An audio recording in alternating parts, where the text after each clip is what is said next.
Coming up on the program today, we're going to talk about lessons that we have learned in our garden so you don't make those mistakes. We're going to talk about plant-based energy boosters that will help you through the afternoon and those afternoon downtimes. We also have guest Paige Embry. She's a bee expert. As well as your garden questions. And that all starts right now. Welcome to the Wisconsin Vegetable Gardener Radio Show. So happy you've joined us on this Saturday morning. I am your host, Joy Baird. Beside me is my wife, co-host, best friend, gardening partner, Holly Baird. There's a number of ways in which you can contact us during the program. Well, the WisconsinVegetableGardener.com is our your destination for all the gardening content that you can possibly handle at the WisconsinVegetableGardener.com. 1,300 garden videos, short and long format, podcast of every episode that we've done on the program here with in-studio and podcast form. And just go to your favorite podcast providing website and type in the Wisconsin Vegetable Gardener, and you'll find us and all the content that you may have missed. You can reach us by a number of fashions here. One is the IV Organics 3-in-1 Plant Guard Hotline. The IV Organic 3-in-1 Plant Guard naturally protects plants against damaging sunburn, insects, and rodents, protects newly installed plants and trees, shields pruned and damaged surfaces for use on your roses, fruit and nut trees, ornamental trees, and shrubs. This product is non-toxic, environmentally safe, and organic. You can visit ivorganics.com. For more information, you can call us anytime with your question or comment during the show at 414-444-5250, 414-444-5250. As well as you can email us at twvgshow@gmail.com. You can also tweet us our Twitter handle as twvgshow or hashtag twvg. Well, we're going to talk and get in the program here. We're going to talk about the mistakes in which we have made, lessons that we have learned, not necessarily mistakes that we have made this year in the garden. Now, Holly and I were thinking about what is the lessons that we have learned this year, and we had a whole bunch of them. We thought, well, we already knew that. So we narrowed it down to ones that we actually did learn this year compared to what we had already known prior and trying to avoid the mistakes making to learn the lessons. So the first one I think we should talk about is our potatoes. It's kind of twofold. One is that we're kind of deciding if we're going to continue to grow potatoes. But we also had our potatoes, a lot of them, probably 75% of them, rot in the ground. And that wasn't the result of the potato itself or the variety of potato. It was because we got the plants died back during their normal cycle, and then they began to, we got a lot of water, a lot of rain. And the rain caused the potatoes to begin to rot in the ground. So we had that issue. Now, the problem that we have with potatoes, we are not the go-to potato farmers that you might find on the internet. The general rule of potato return on investment is for 1 pound of potatoes you put in, you should be getting between 3 to 5 pounds. Let's say that. 5 on the high end of pounds return. For every 1 pound you plant, you should get 5. Some of the better farmers from the better potato growers can get 10, and some can even get 15 on extreme levels. You plant 1 pound of potatoes, you get 15 in return. Now, we have averaged between 2 to 4 pounds. Sometimes I think one year we had 6 pounds on return on investment. But for what you can buy at the store, a 10-pound bag for $3 or $4. Now the organic is a little higher. Yeah, even organic is pretty reasonable in price at this point. So I don't know if it's just because potatoes are a demand of a product and there's a good supply of them or what, but I agree that because of that we should maybe consider not growing potatoes. So let's do a little mathematician work here. So you have one potato plant. Well, let's say you put 1 pound of potatoes in, and we get in return on a good year, let's say 4 pounds of return on potatoes. That is typically, let's say a 5 or 6 foot row. Just pulling numbers here. Let's say an 8 foot row. So in an 8 foot row in tomatoes, you would plant 4 tomato plants, 1 every 2 foot. Off each one of those tomato plants, you can safely project to get between 15 and 20 pounds over a growing season, even on a bad year with a good variety like a black Krim.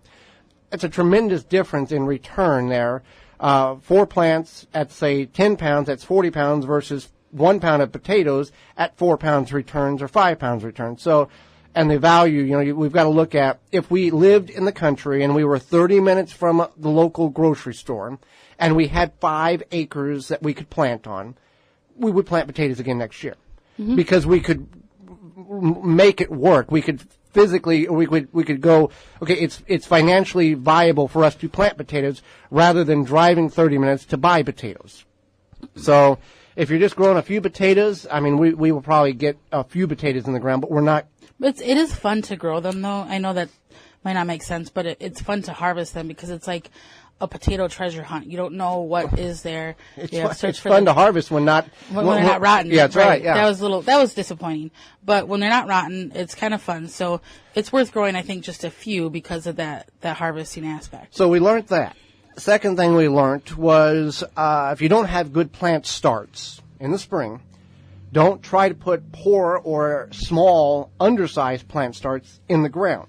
Just go and buy them from the local, buy them from Bloomingdale's, or if you're outside of the Milwaukee area, your local garden center, and get good, healthy plant starts and put in the ground. The reason why, which we kind of knew this already, but we were trying to save and salvage what we had. For those of you who follow us on the video series side of the thing on the website, we had a soil company sponsor that provided us. That was, we were using their product, and it was not what was promised. The information was not what was incorrect in what we were being told, and our plant starts suffered. Our leeks, our kale, our brassicas, our onions all died because of this planting material. So we terminated the contract with them and reached out to Purple Cow, and Purple Cow was more than happy to come on the show here and be a sponsor. But we had to go buy our plant starts. Right, we had to buy our plant starts, and the ones that we did have were not good. The ones that we started with, that right. old, that bad material, the bad potting soil. So we went and bought plant starts, and we've got phenomenal kale, Brussels sprouts, cabbage. We had great kohlrabi from when we bought them at Bloomingdale's. Great onions. Leeks look phenomenal. So don't try to plant. We did plant the ground cherries. They were teeny tiny things that. They were like 3 inches tall when they should have been about 10 inches tall. Those are still producing. Yeah, they're doing okay. But just imagine what the production would have been if we would have started with a healthy plant versus a 10-inch plant versus a 2-inch plant. Same thing with the peppers and the eggplants. We started with 1 to 2 inch plants. And I think we also learned that we were very transparent about this. Yes. with our. You can go to the YouTube channel and type in the Wisconsin Vegetable Gardener, I'm sorry, and we put a video out and. Because we were getting feedback from people who were buying the product that we recommended and saying, hey, this stuff's junk. It's killing our plants. Right. And I think that we also learned that because of the huge response we got in return from that we really appreciate our followers and our listeners, and we like to be transparent with them, and I think they appreciated that. Well, yeah, I'm not going to, hide stuff and go, okay, well, we've got to do something else, and, it makes us look bad in the long run. It always catches up to you. We learned that leaves, we kind of knew this, but it reinforced our knowledge of the importance of leaves in the garden. This is basically number 3 and 4. Yes. Kind of combined, kind of not combined, whatever. So leaves are very healthy for your soil. So what you want to do now, especially now because we're getting a lot of leaves falling off the trees, is you want to collect those leaves and put them on your garden. Just put them on the garden. You don't need to shred them. Just get them on the garden right now. Even if you have weeds coming up or the plant life, you can remove the diseased plant life that you have and just dump the leaves on them. That's what we're going to do for the next 8 weeks is just collect leaves and just get them in the garden, not shred them, and mound them up 2 to 3 foot over our grow areas. And by, I guess it was early June, most of it had broke down and didn't even know we had anything in the garden. And we brought 2,000 pounds in. How do I know? I weighed several garbage barrels full and removed the weight of the garbage barrel and did the math and calculated how many things we brought in. He really did. Yeah. To figure out how much we were putting in the garden. So leaves, and the other thing, in the spring, we can leave the leaves there. They will have broke down, compressed somewhat. You can move the leaves back, plant your plant start, and then bring the living mulch or that mulch back around the plant to suppress weeds and hold water, the water retention that the leaves provide. So you don't have to buy hardware cloth or buy mulch of some sort or another in order to do that. The other thing we were able, that just the amount of leaves that broke down to feed the soil was incredible, and the healthiness of the worm population obviously increased. Worms are very important for your garden. They won't overpopulate themselves. They won't overpopulate themselves. However, you don't want to add worms. You want to add organic material, which will kind of invite the worms. If you feed them, they will come, and then they're going to build their home there, and they won't make too many. Right. So if you have non-toxic soil, right, and you add organic matter, give it a little time, the worms are going to find it. They migrate up from beneath, and they start their home there and build a city and all of that, and build factories and start working in your garden. Doing their thing. Right. But that's important to know because leaves will increase your worm population. Sometimes we pull the leaves back and the worms are just kind of at the surface. It's called organic material added to that. And chemical-free grass clippings, you can also shredded paper, you can do that as well. So along with that, we put cardboard as mulch. Where is that patch? By the where the yacons are, yeah. And that worked. It worked well. Now, first of all, we there is a certain level of toxicity that can be tied to the glue in which the cardboard is combined with. We feel, and we've looked into this, and we feel with the minute amount of toxicity, we're already full of toxins anyway. The little bit that is emitting into the soil offsets the tremendous benefit that the cardboard provides for us in the realm of weed suppression, water retention, and aesthetics when we plant our plants. We have the leaves are down, as we talked about in the fall. So in the spring, we come in and we layer the amount of cardboard that we have available. We remove the tape, any tape on that, and then we flatten it out and we cut holes and then plant our plants. So I guess with this being said, this might be hard to visualize. By the time spring happens, those leaves have gone from, 75% down. So it's not like we're putting cardboard on like 2 feet of leaves. Right. They've really broken down. So it's maybe about a half inch. Well, 6 inches. 6 inches. Yeah. Okay. Yeah. But like Joy said, they do break down. So it's not like, I guess that's kind of funny to think about if a big rainbow hoop of cardboard over leaves. Yeah. Right. But we are still working with that, and it worked well where we did implement this particular procedure. The only place where the weeds were coming up was the cracks in which the cardboard was not overlayered and where the hole is at for the plant to grow through. The weeds were coming up through that particular area that the sunlight exposed to the soil. And we want to cover the soil. And we've had guests on the program, and we've talked about it. Leaving soil exposed is like going outside on a hot summer day without a shirt on. You're going to get sunburn. The sun is going to hurt your body. Same thing with the soil. It's going to, the wind, the snow, the rain, it erodes and removes material and microorganisms and particles of the soil in which you need to keep covered and lock in to instead of being flushed away. Right. So that is important as the leaves and then how the cardboard is placed on there. And the reason why we kind of are concerned also about covering the soil is if you look anywhere in nature, aside from like a desert, there's no bare ground. So if you're out, hiking in the woods or whatever, there's always some sort of ground cover, and that makes for a very nice growing situation. So some of the mistakes that we have made that we hope that you don't make because we did it for you. So when we come back, we're going to go over a number of plant-based energy boosters. Instead of having to buy the expensive bottle of energy drink at the grocery store, we're going to go over what you can buy that is more natural right after this. You're listening to the Wisconsin Vegetable Gardener Radio Show.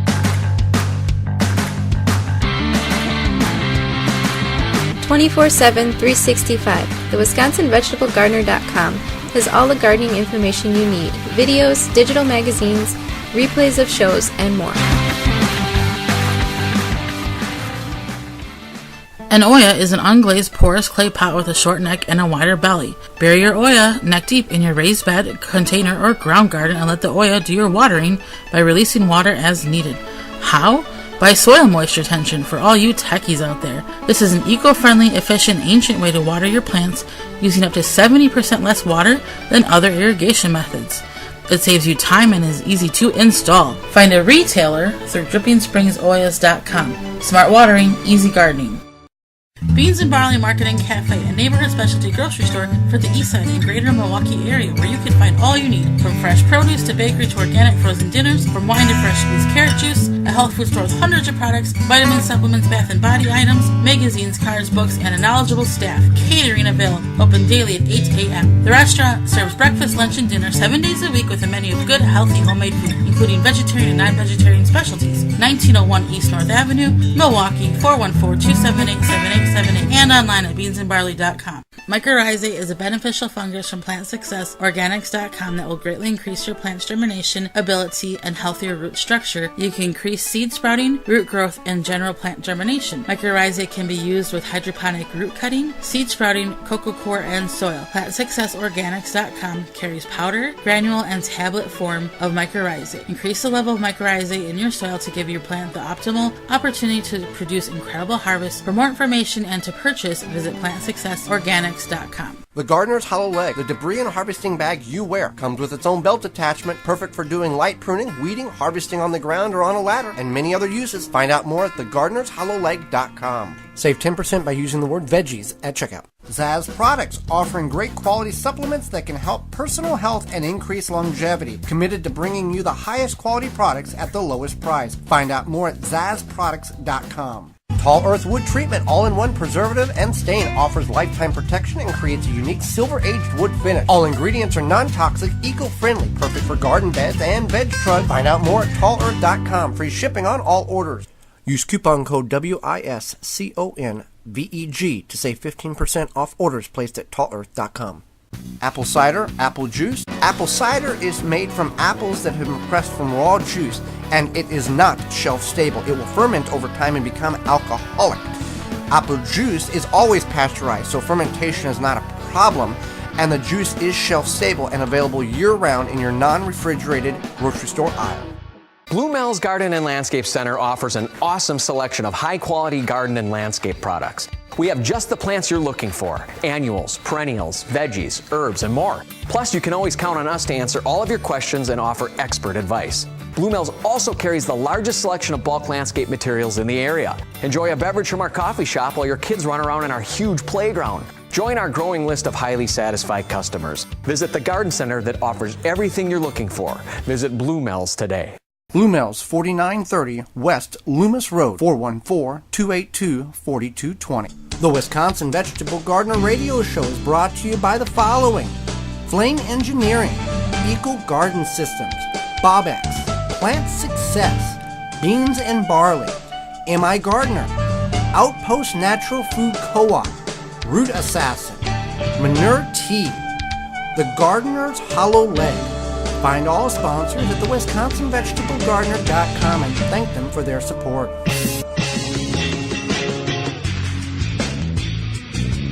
Now back to the Wisconsin Vegetable Garden Radio Show with your hosts, Joey and Holly Baird. It's no wonder that energy drinks are very popular. As Americans and humans, we do sometimes don't get enough sleep, enough rest, busy people, go, go, go.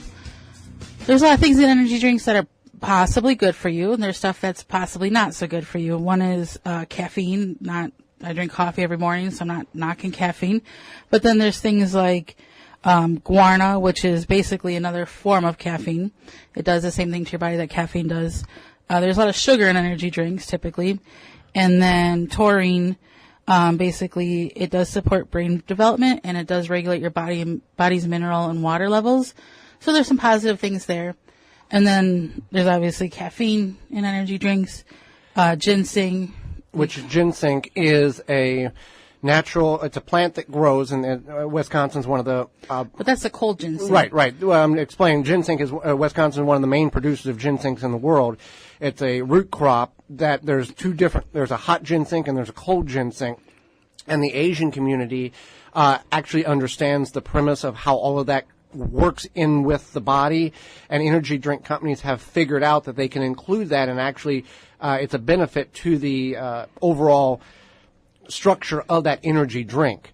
Now, not with any of these energy drinks, you want to follow the recommended rate of consumption. I think the biggest concern for a lot of people is that it's like the overconsumption, because If a little is good, a lot will keep me awake more. And ginseng can be problematic if you have too much. I think the thing is the FDA doesn't exactly regulate all of these natural things, so it's kind of like drink at your own risk. And they're not cheap to purchase either. What are we talking? $3, $4, sometimes $5, $6 a can, and some based on what we're purchasing. Right. Some of the big named energy drinks. So with that being said, if you need a little boost, there's a lot. If you just look up online natural plant-based energy boosters, I think I found a really good list of 27. So we're going to break down about 5 of them here for you. And a lot of these you can buy pretty cheaply at your local Beans and Barley, Woodman's, Outpost, what have you. So actually all these you can. Yeah. So the first one is bananas, and the good thing about bananas is that it gives you a boost of good carbs, potassium, and vitamin B6. Yeah, so it's easy, and they're like a quarter a piece, really, and if you get them. And here's the thing with bananas. Sometimes they're a quarter a pound. Here's the thing with bananas. People think that a brown banana is a rotten banana. A green banana or a slightly yellow banana is a ripe banana. Totally backwards on this. The browner the banana, the riper it actually is. The green bananas and the yellow bananas are technically unripe fruit. And people were like, oh, I don't want to eat a brown banana. Yeah, it's not as firm like we're traditionally taught to eat, but that is, and supposedly the browner it is, the more antioxidants. Is that the right? So anything in nature, and actually I was just talking with a friend about this. Anything that consists in nature that is darker in color, so that would be like blueberries, acai berries, goji berries, cherries, dark chocolate, coffee. All that stuff has more antioxidants in it, so that means that it's definitely it's going to be more beneficial to you in that sense. Quick, if you don't know what antioxidants is, oxygen is basically what kills us. Antioxidants help fight off those free radicals, and they're just healthier for you. All right, so apples, bananas are not so quickly grown or so easily grown here in Wisconsin, and that's just like the pineapple conversation I had a couple of weeks ago. These bananas are grown thousands and thousands of miles away. They're brought to Milwaukee or wherever you're at, and they're sold for a quarter a piece or a quarter a pound. Nobody's making money off this thing at all. Right. It doesn't matter if you're growing 10 million or so a billion. Apples also have a high antioxidant content. They're a little bit higher in natural sugars, which isn't necessarily a problem because you get that fiber from the skin of the apple, so it kind of slows down your body's digestive process of that. Now, this is for a medium-sized apple. Yeah, you don't really, if you eat a ginormous apple. A softball-sized apple, yeah. Right, so this is like a tennis ball-sized apple. Okay. But what you could do if you eat an apple is eat something with protein with it, some peanut butter or some cheese, and that'll help it digest better. The thing with all these vegetables and fruits, if you're not used to eating vegetable or fruits, it's not gonna feel like you're full. You're gonna eat it and you're like, I'm still hungry. I have a friend, and she said eating apples is like eating air. I can eat 3 ice cream sandwiches and I'm full. I've got to eat apple after apple before I even feel full. Well, your body's not accustomed to the consumption of the healthy versus not the ice cream sandwiches, the not healthy aspect, and your body reacts differently to the feeling of being full based on that type of item in which you're consuming. Right. So yeah, apples are a good energy. Now you don't want to eat the seeds. The seeds are not good for you or your pets. You can take the cores and make apple cider raw vinegar. We talked about that on the show a couple of weeks ago. Another one here, which is not something you can necessarily grow, or it can be grown. There is a procedure in which the product has to be made. It's dark chocolate. Yeah. So dark chocolate, the reason this excites a lot of you. Right. There's many reasons to eat chocolate and dark chocolate, and one of them is because it does give you, it's got antioxidants in it. It can increase your blood flow, and it can help deliver oxygen to your brain. In moderation. Okay. Right, yeah. You probably shouldn't eat like a pound of dark chocolate at your desk in the afternoon, but a few pieces. Birthday cake. Yeah. It's typically not made with dark chocolate. Yeah. But, yeah, so a few pieces, whatever is, whatever you want. But, it also has this stimulatory compound It's called theobromine, and then it does have some caffeine in it as well. So if you're feeling like, you want something kind of sweet and you want a little boost, dark chocolate is where it's at. Just not regular chocolate candy bar. Dark chocolate is the key term here, in which has that energy boost properties. Okay. Let's talk about another one, sweet potatoes. When I think of sweet potato pie. Okay, well, that's not what you should think of. Right. And we're talking about the raw ingredient sweet potato. And I think this would be like a good lunch item for some sort of sustained energy. I don't think anybody's snacking on sweet potatoes. But sweet potato French fries does not fall underneath this category of energy boost. Right. They are good, but it takes away some of the properties here. Yeah. So it has a lot of fiber, good fiber in it. And then it's a darker color, so it has antioxidant. And then it has 28% of your recommended daily allowance of manganese and vitamin A. So those are natural minerals, vitamins that are good for you for your energy. And they do help break down they break down slower in your body versus a regular potato. Slower digestion rate. In order to sustain that energy over a longer period of time, rather just a big boom boost and that's it. Let's talk about the next one and the final one that we have on our list today, which is legumes. Now, what is a legume? First of all, this is legumes, not just, a common term, possibly. Legumes are good. They're basically a bean. So, like, the most common legume, I think there's beans fall under that one, but lentils. And lentils are really... Is it a grain or is it a bean? It's a bean. Okay. It's a part of the legume family. It's also known as a pulse something. It's like some acronym, whatever. Anyway, so it has a lot of fiber. It also has some protein. And because of that high fiber, even though it does have carbs, again, it's because you have that high fiber. It slows down, or it doesn't digest as fast. It delays and slowers the digestive process, so it stays in your body longer. It's able to, your internal intestinal process is able to extract the properties or the nutrients out of it to give you the energy that you require on a longer, instead of just a one-shot boom. It prolongs that energy nutrient value for a longer period of time. Right, and then it also has folate. Folate is really good for you. It's just one of those, you can do further research on this, but it's one of those things that is excellent for you. Manganese and then zinc and iron. So all of those minerals are definitely something you want to. And we're all deficient in a variety of different minerals in our body that we are not, But I would just say the biggest thing is to eat the rainbow. So you want to eat a variety of foods. Not the cereal, the Lucky Charms. The variety, the rainbow colors of vegetables. Oh, yeah. Yeah. You want to eat different varieties. You want to eat, if you're going to eat grains, eat whole grains, because whole grains what would be the option if you didn't eat whole grains? What is the other, is it like a processed grain? Is that what we're... Yeah, like super processed white bread versus like something that's a whole grain. That's got the grains in and embedded in the... Okay. Right. So whole grains, and then different variety of proteins, whatever you choose. Just kind of keep it into more of the whole food versus a processed food. So there you go. You don't have to buy the expensive energy drinks. You can just buy some vegetables in order to get your energy afternoon boost, or whenever you're needing it, and especially the dark chocolate. Well, when we come back, Paige Embry will be with us. She's an author, and we're going to talk about the honeybee and learn some things that we were not familiar with right after this. You're listening to the Wisconsin Vegetable Gardener Radio Show.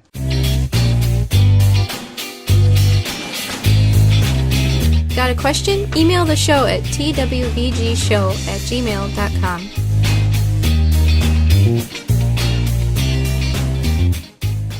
Are you short on time when it comes to grocery shopping? Yes, I'm talking to you. ShopWoodmans.com offers online shopping for store pickup or delivery on their over 60,000 plus items at Woodman's everyday low prices. Order online, select a pickup or delivery time, and create more time to do what you want. Leave the work to Woodman's. Also, check out the ShopWoodmans.com app. You can even make special requests, like specific sizes of produce. For more information, visit ShopWoodmans.com. Garden seeds do not have to cost a fortune, just 99 cents at migardener.com. Now with over 450 varieties of non-GMO, heirloom, and organic flower, vegetable, and herb seeds available year-round. Pay less and get more seeds. Shipping as low as $2.50. That just makes sense. Go to migardener.com for seeds and garden needs, tools, and special blend fertilizers. migardener.com. It's that simple. Family owned and operated. Do you have a problem with deer or small herbivores eating your vegetation? There is a natural solution that is safe for your pets and family. Bobex is the answer. An environmentally friendly solution to protect your plants, will not wash off, and is guaranteed. Bobex Deer was independently tested against 9 known competitors and rated 93% effective, second only to a physical barrier. Bobex can be used on all types of ornamentals, trees, and shrubs. Ask for it by name at your local independent garden center. Find out more, visit bobex.com. BOBBEX.com. Shield and Seal vacuum sealers and the highest quality vacuum sealing products, unique black and clear and all black bags, protecting your produce and product better than traditional bags. Find out more at shieldandseal.com. Rebel Green, responsibly made natural products that are good for you and the environment. Made in the USA, plant-based, vegan, and always toxic-free. Find out more at rebelgreen.com. Use coupon code WIVEG15 to save 15% off your next purchase at rebelgreen.com/shop. Root Assassin, a garden tool that does all the root functions with its advanced shovel that has serrated edges on both sides. Find out more information at rootassassinshovel.com.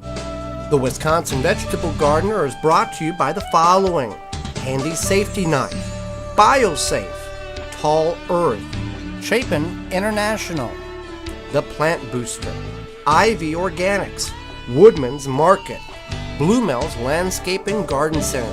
Find all sponsors at the WisconsinVegetableGardener.com and thank them for their support.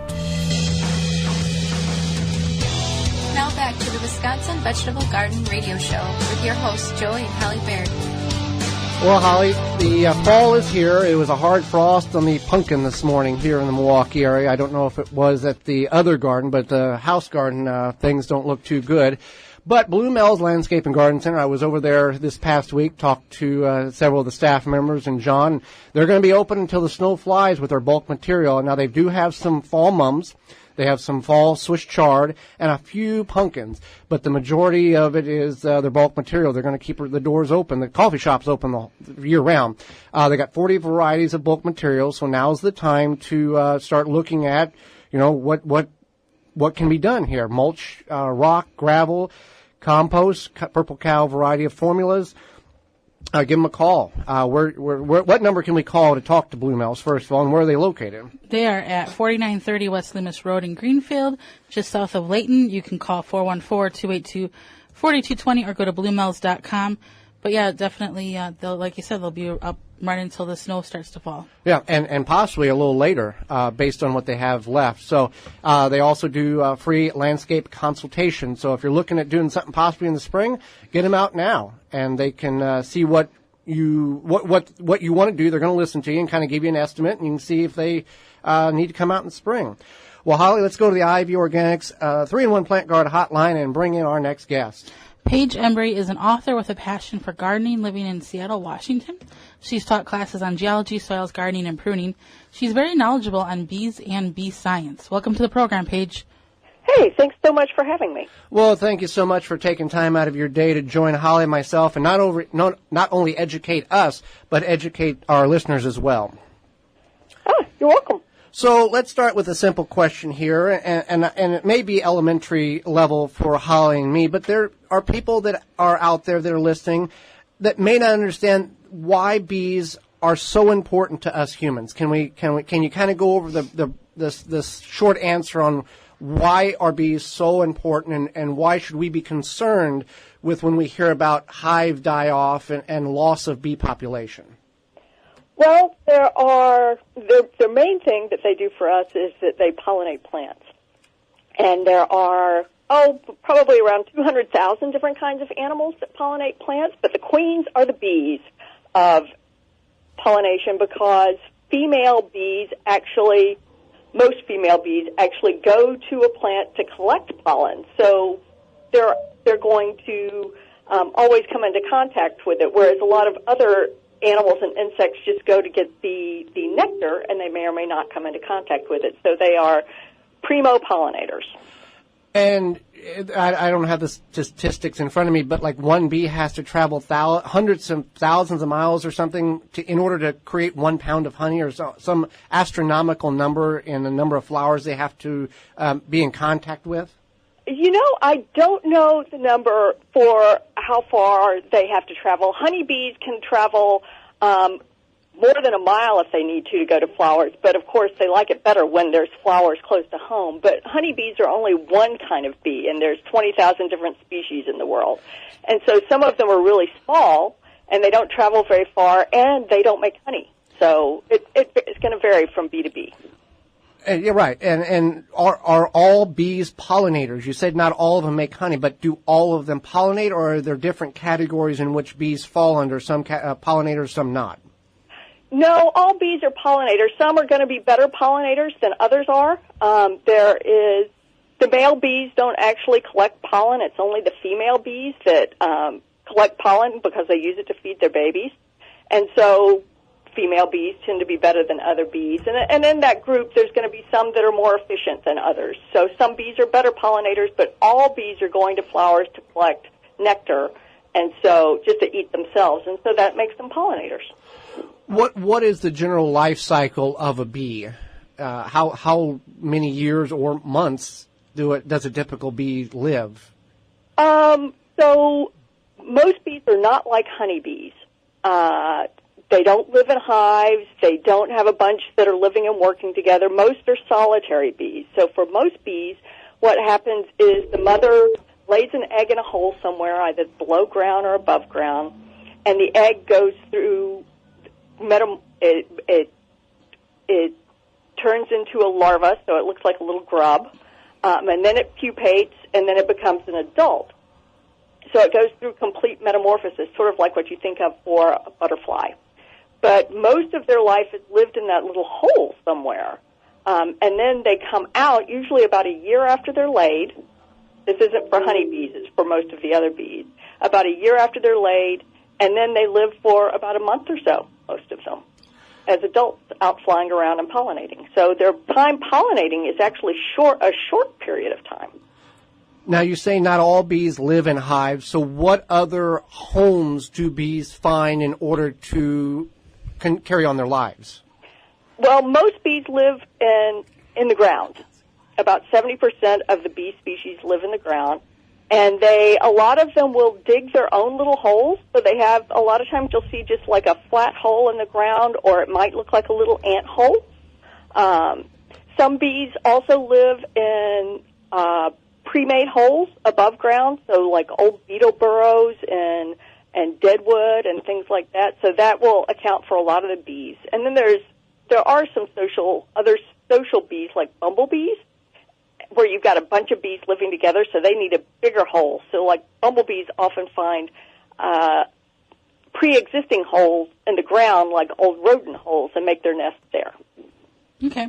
Now, we hear about neonicotinoids and bee deaths. First of all, what are neonicotinoids, and what is the correlation?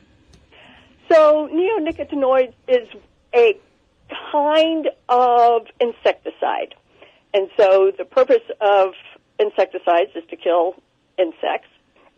And bees are insects, as are a lot of the things that we don't like on our plants that may come along and sort of eat the leaves and things like that. And so the thing about, I'm just going to call them neonics because it's quicker and easier. The thing about them that makes them sort of special is that a lot of pesticides get sprayed on the outside of a plant, but for neonics, they get taken up by the roots and transported throughout the plant, so you can find the pesticide everywhere in the plant, and you don't have to use very much of it. So that makes them sort of special as a pesticide, and they're often used as a treatment around seeds, and so the seed just comes to you with the pesticide available to it. Well, and that's the other thing. We encourage people, and people think dandelions are the evil of all evils in a yard. we encourage people not to spray the dandelions because nature has designed a dandelion to be one of the first pollinatable flowers in the spring. So we spray it with a toxicity that has nicotinoids in it, and then the bee takes it back and basically infests the whole colony with that toxin. Well, there has been a study that looked at honey around the world for honeybees and found that neonics and actually probably a number of other insecticides have been found in that honey. So we do know that it is getting back to the honey, and it is when it's transported throughout the plant, it does end up in the nectar and the pollen. And one of the things most people don't realize is that you can do a study on honeybees and find one thing, but that doesn't necessarily mean that it's true for all of those other 20,000 species of bees out there. So even if you find something is maybe not that bad for honeybees, it may be better or worse for some of those other bees, and mostly there's not going to be studies done on those other bees. So the safest thing is always to not use insecticides, and definitely not to do something like with the neonics, where you're just assuming there's going to be a problem because you're putting that pesticide on the seed. And so you're treating for a problem that doesn't even necessarily, might not even come to exist. Exactly. Now, we'll talk about honeybees because most people are familiar with that species. Are honeybees native to North America, or were they brought in by a culture of people? Well, they are not native to North America. They came into North America with the early colonists because they brought them over not as pollinators, but for their honey and their beeswax. That's definitely interesting. What can we do as backyard gardeners, or even maybe we just want to plant a few things? What can we do to increase bee population? So one of the things you can do is, again, there are lots of different kinds of bees that come out at different kinds of the year. So it's good to have flowers throughout the year, starting early, because some of those bumblebee queens wake up early and they're starving after sleeping through the winter. And so having some really early blooming plants wherever you are can be helpful. Crocuses, for example, are a nice pollinator plant. And to make sure that it's a lot easier for bees if you plant in big clumps of one kind of flower. Because they focus on that color. Is that what attracts them to that colony of flowers? Is that what we're recommending to plant in groups? I'm recommending to plant in groups because bees have to learn how to get the pollen and nectar out of a flower, especially some of the complicated flowers like snapdragons and things like that. And so once they learn, it's easier for them to just collect from the same kind of flower. And if they're long-blooming flowers, that's even better because then they can go back to that same patch day after day after day, and they know how to get the food. It's like going to a grocery store where you know that's familiar to you. You know where to go, and it's much more quick and efficient for you. Well, we talk about the honeybee, and also in the garden community, we hear the term carpenter bee. What is a carpenter bee for those of us who may not be familiar with that term? A mason bee, yeah. A mason bee is a group of bees that's a solitary bee. So each bee lives their entire life alone. Nobody helps it collect pollen and nectar for its babes. And it lives most of them live in above ground holes, and you can actually put out like blocks of wood that have been drilled, and they will often make holes in it. But one of the things that makes them cool is that many of them are early spring bees, and so they are really efficient at pollinating like apples and cherries and things like that. But they need mud because between each egg they put up a little mud wall, and that's why they're called mason bees, because they use mud to make their homes.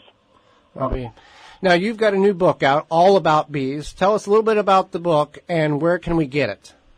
The book is called Our Native Bees, North America's Endangered Pollinators and the Fight to Save Them, and it can be gotten at bookstores or online. It seems to be readily available in a lot of places. And in the book, it's not a how to garden for bees kind of book, although there's a fair amount of that kind of thing in there. I learned that honeybees can't pollinate tomatoes, and it got me fascinated with all of the other bees that can pollinate tomatoes. And so I went and gathered up stories about bees and put them together in a book along with a lot of pictures, because a lot of bees look nothing like honeybees, and they're really cool. So there's a lot of photos in the book as well. So it's kind of, would it be able to identify certain species of bees that we may not be familiar with? Does it have that kind of availability to it? You know, identifying new kinds of bees is hard. So there's lots of photos, so it's helpful. But the purpose is not to sort of teach you how to identify new bees. A great book for that kind of thing, it's not one you would just sit down and read in your armchair, which is what my book is, but a book if you want to learn, start to learn how to identify bees. A great one is called Bees in Your Backyard. Okay. Well, I greatly appreciate the time that you've given us on the program. Again, your book is probably available, on Amazon as well? Absolutely. Okay. And do you have a website or anything like that? I do. My website is just my name, www.paigeembry.com, and you can find links on there and some blog posts, so you can go there and get to the book or see some of the other interviews and things like that I've done as well. Well, Paige, we greatly appreciate you taking time not only to educate Holly and myself, but all of our listeners, too. Well, thanks so much for having me on. Absolutely. And when we come back, your garden questions and our garden answers. You're listening to the Wisconsin Vegetable Gardener Radio Show. If you have a gardening question, now is the time to call in on the ivorganics.com 3-in-1 Plant Guard hotline at 414-444-5250. The number one key to healthy, productive plants are the roots. Starting from seed to full-grown plants, rootmaker.com has the answer. From seed starting trays with an innovative design that air prunes the roots, creating a fabulous root system, never again will you have root-bound plants, to multiple gallon grow bag sizes to raised beds. Rootmaker.com has your grow needs covered. Visit rootmaker.com. Haas Tools wants to help you grow your own food. From seed starting supplies, hand tools, drip irrigation, harvesting equipment, and a complete line of all-natural pest control solutions, they've got you covered. Keep your garden weed-free with their time-tested, American-made wheel hose that are built to last a lifetime. And their precision garden seeders have proven design for planting a wide variety of seeds. Haas Tools has what you need to get the most out of your growing space, large or small. Free shipping and outstanding customer service. Shop online or request a free catalog at HaasTools.com. Pomona's Universal Pectin is high-quality pectin that gels reliably with low amounts of any sweetener. If you're trying to reduce the amount of sugar in your diet, you'll love Pomona's Universal Pectin. Now you can make healthy homemade jams and jellies sweetened to your taste. You can use sugar, honey, or any alternative sweetener you'd like. Pomona's Universal Pectin keeps indefinitely when stored in an airtight container. Easy to use, versatile, and comes with directions and recipes in every box. Find out more and where to buy at PomonaPectin.com. Available at most natural food stores and online. Purple Cow Organics quickly and naturally increases the uptake of nutrients and water to your plants with their new bioactive vegetable supercharger designed to meet the unique needs by helping the living organisms in the soil help plants uptake the nutrients more quickly through their roots and leaves. Find out more at purplecoworganics.com. Flame Engineering, home of the Weed Dragon, the perfect propane torch kit for home and garden use. For killing weeds, no need to pull or spray. 100 other uses. Find out more at flameengineering.com. Blue Mel's Garden and Landscape Center offers an awesome selection of high-quality garden and landscape products. We have just the plants you're looking for: annuals, perennials, veggies, herbs, and more. Plus, you can always count on us to answer all of your questions and offer expert advice. Blue Mel's also carries the largest selection of bulk landscape materials in the area. Enjoy a beverage from our coffee shop while your kids run around in our huge playground. Join our growing list of highly satisfied customers. Visit the garden center that offers everything you're looking for. Visit Blue Mel's today. Blue Mel's, 4930 West Loomis Road, 414-282-4220. The Wisconsin Vegetable Gardener Radio Show is brought to you by the following: Haas Tools, Tree Diaper, Rootmaker, Seeding Square, Rebel Green, Dripping Springs Oil, Zaz Products, Shield and Seal, Pomona Universal Pectin. Find all sponsors at the WisconsinVegetableGardener.com and thank them for their support. Now back to the Wisconsin Vegetable Garden Radio Show You just don't want to lollygag around and take your sweet time. This is a time-sensitive thing. with your hosts, Joey and Holly Baird.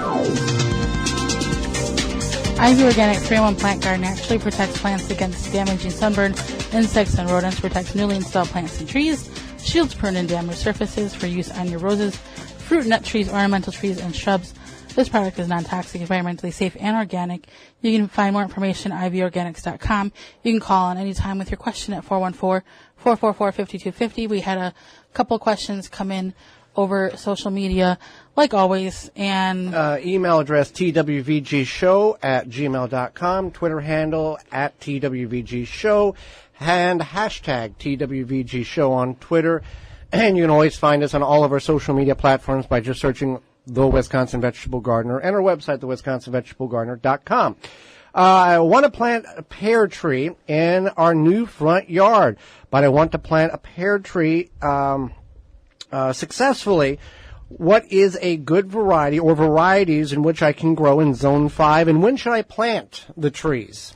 Sure. So you can plant one variety is called the Harrow Delight or the Warren. Otherwise, if you are at the, say, like, well, I don't know what the nursery has or whatever, you just go there, and typically your nursery is going to stock, if they're knowledgeable, they're going to stock what is needed. Right, they're not going to have a pear tree that can only grow in Connecticut, in Minnesota type of thing. Right. So that's one thing is like, hey, what should I get? Definitely I would check out your local garden center, nursery, what have you. But you want to plant that tree in early spring or late winter. So kind of like that March-ish area. At least for the Zone 5 area here. Mm-hmm. Also, you want to make sure that the specific type of variety tree in which you're purchasing is, if you're looking for one tree, it's a self-pollinating tree.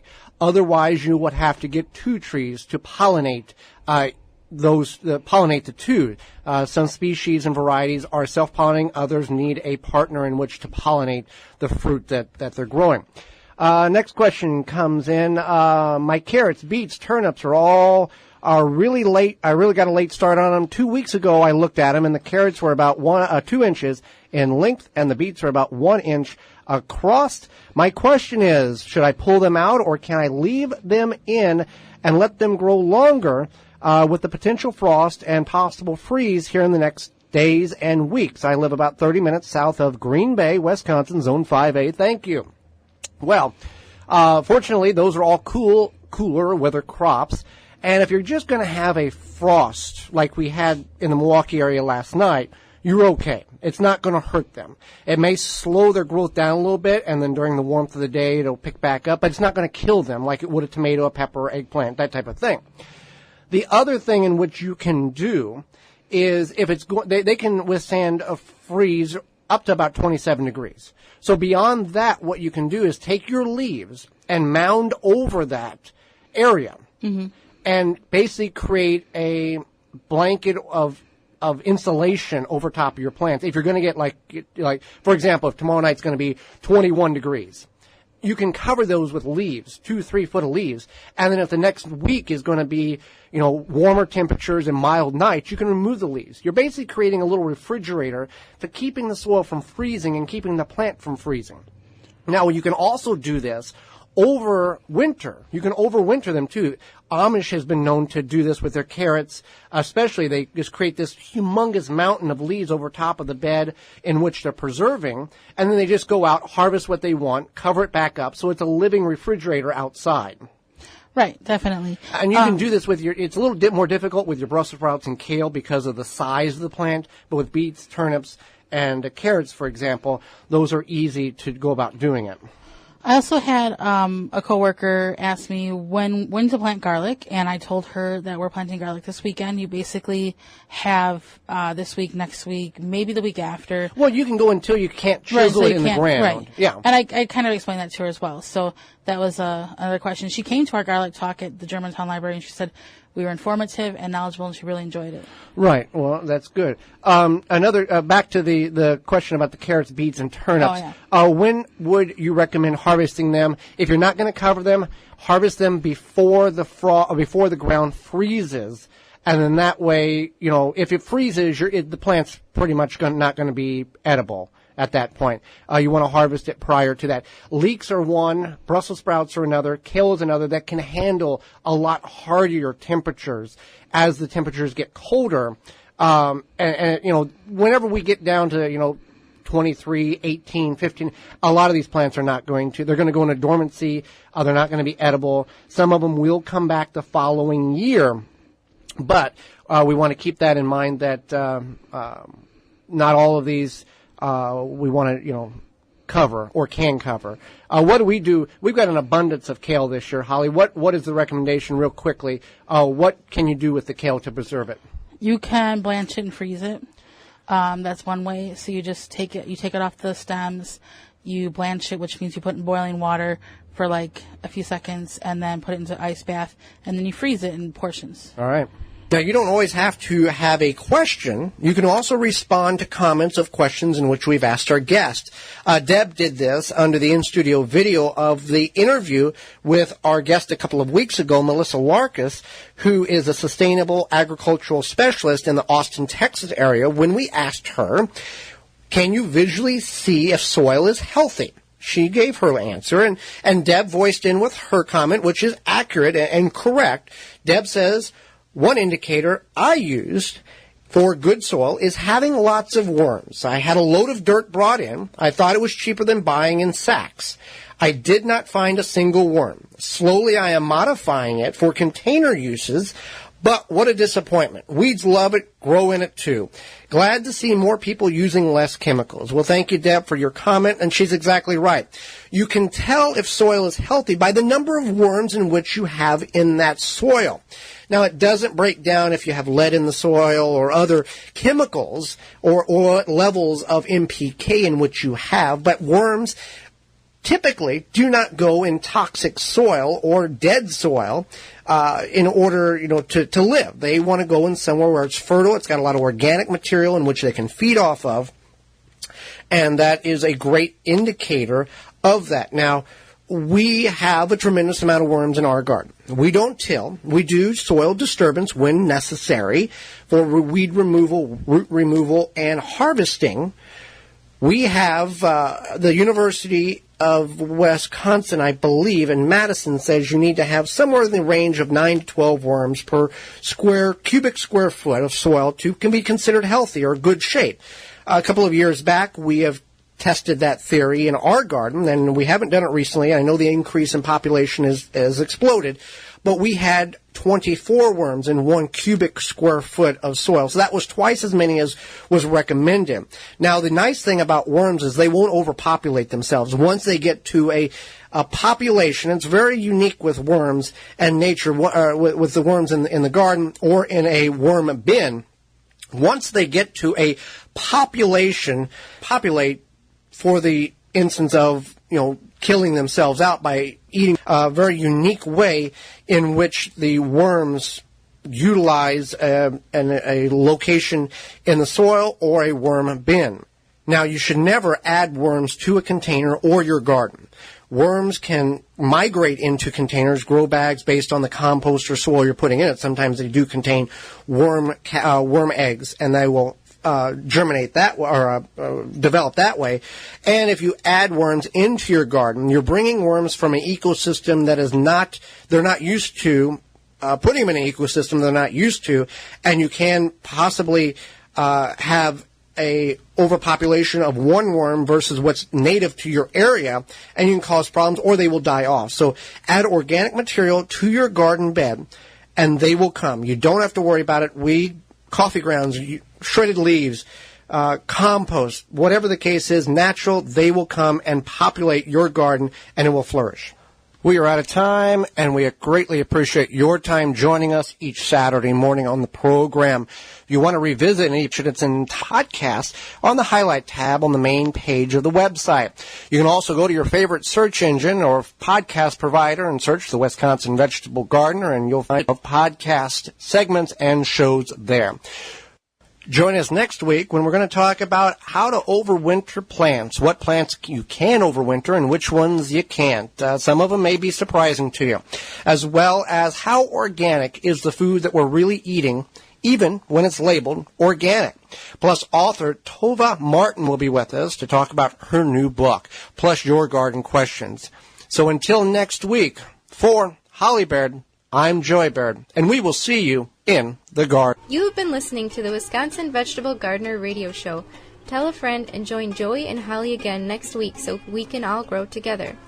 The Wisconsin Vegetable Gardener Radio Show is a production of the WisconsinVegetableGardener.com in association with WI Garden Media Broadcasting, live from the WNOV 860 AM and the W293CX 106.5 FM, Courier Communication Studios in Milwaukee, Wisconsin.